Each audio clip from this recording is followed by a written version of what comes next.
perancangan sistem informasi. Yang pertama, perkenalkan saya Muhammad Abdi Rofi dengan NIM 2307070 sebagai moderator dan di samping saya. Perkenalkan, nama saya Agus Wijaya dengan NIM 2307067. Saya Andi Maulana dengan NIM 2307059. Saya Muhammad Rafli dengan NIM 2307071. Saya Intan Nuraini dengan NIM 2307009. Saya Salma Falia dengan NIM 2307078. Saya Wata Fitra Ramadhani dengan NIM 2307076. Selanjutnya kita langsung saja pemaparan materinya ya, yang akan dibacakan oleh Anggi.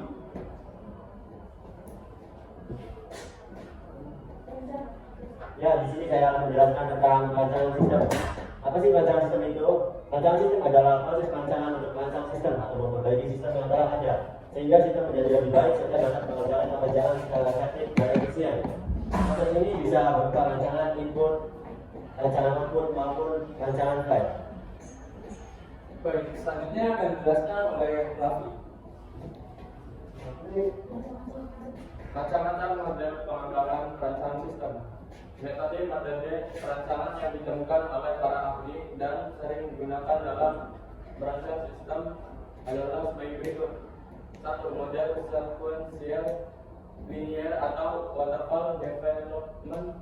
Model sequential linear atau sering disebut model pengembangan air terjun atau waterfall merupakan salah satu model SDLC yang mempunyai ciri setiap fase harus selesai dikerjakan terlebih dahulu sebagai mengerjakan fase selanjutnya. Model ini merupakan paradigma oleh pengembangan perangkat lunak paling tua dan paling banyak dipakai. Baik. Selanjutnya akan dijelaskan oleh Hafiz Suryabidari. Yang kedua adalah model prototipe.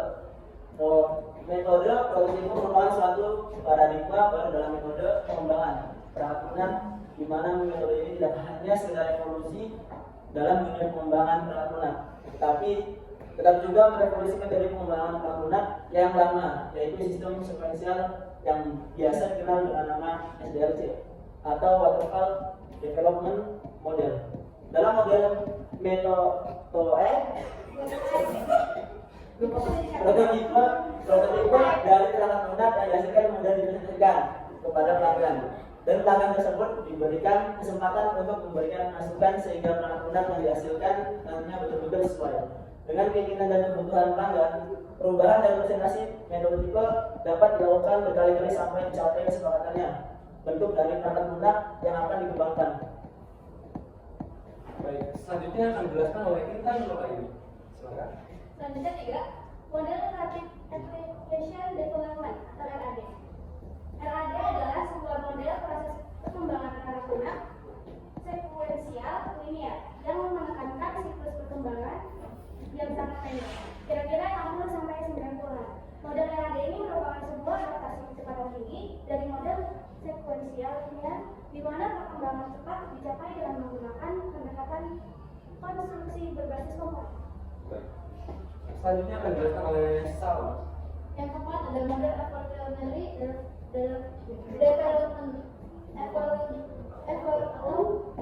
evolutionary software proses model evolutionary development bersifat iteratif mengandung perulangan.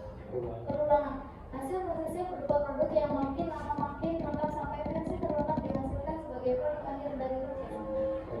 Selanjutnya akan dijelaskan oleh Roja. 5. Framework the application of system thinking atau FAST. Framework the application of system thinking merupakan kerangka cerdas yang cukup fleksibel untuk menyediakan beberapa tipe proyek maupun strategi dan berisi gabungan dari praktik-praktik penggunaan metode pengembangan sistem yang dapat ditemui dalam banyak metode referensi dan komersial. Baik, selanjutnya akan dijelaskan oleh saya sendiri. Tahapan proses pengembangan dalam model Rapid Application Development atau RAD ada 5. Yang pertama, business modeling.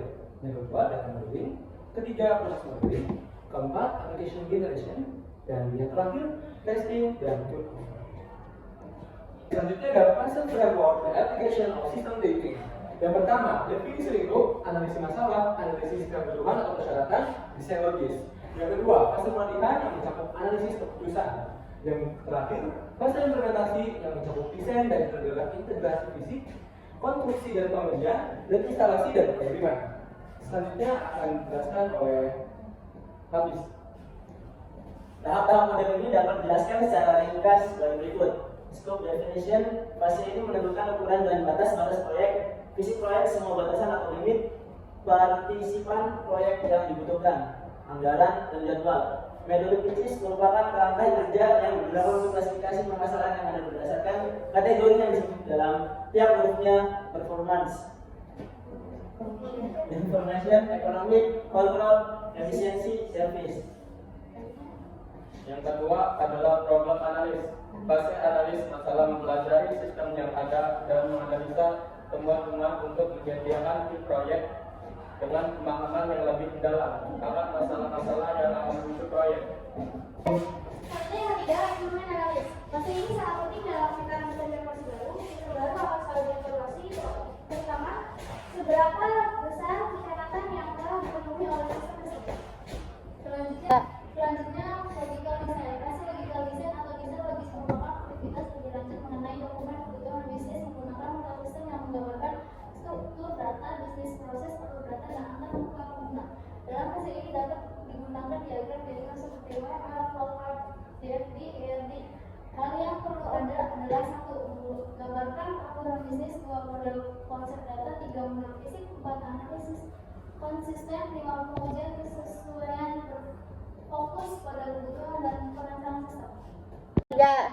Selanjutnya proses model evolutionary development atau evolutionary software.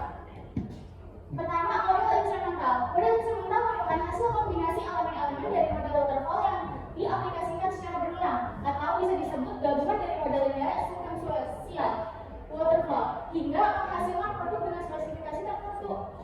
Kemudian proses dimulai dari awal kembali hingga muncul hasil yang dispesifikasinya lebih lengkap dari sebelumnya, dan tentunya memenuhi kebutuhan pemakai. Pada proses pengembangan dengan model instrumental, perangkat lunak dibagi menjadi serangkaian instrumen yang dikembangkan secara bergantian. Yang kedua ada model spiral dan model Boylan. Model ini mengadaptasi dua model perangkat lunak yang ada, yaitu model prototyping dengan pengulangannya dan model waterfall dengan pencarian dan sistematikanya. Model ini dikenal dengan sebutan spiral Boylan. Pengembangan dalam model ini memadukan beberapa model umum tersebut untuk menghasilkan produk khusus atau untuk menjawab persoalan-persoalan tertentu selama proses pengerjaan proyek. Baik, sekian presentasi dari kami dan kita ada sedikit kata-kata untuk hari ini. If you never do, you will never know. Artinya, kalau kamu tidak pernah melakukan, kamu tidak akan pernah tahu. Baik.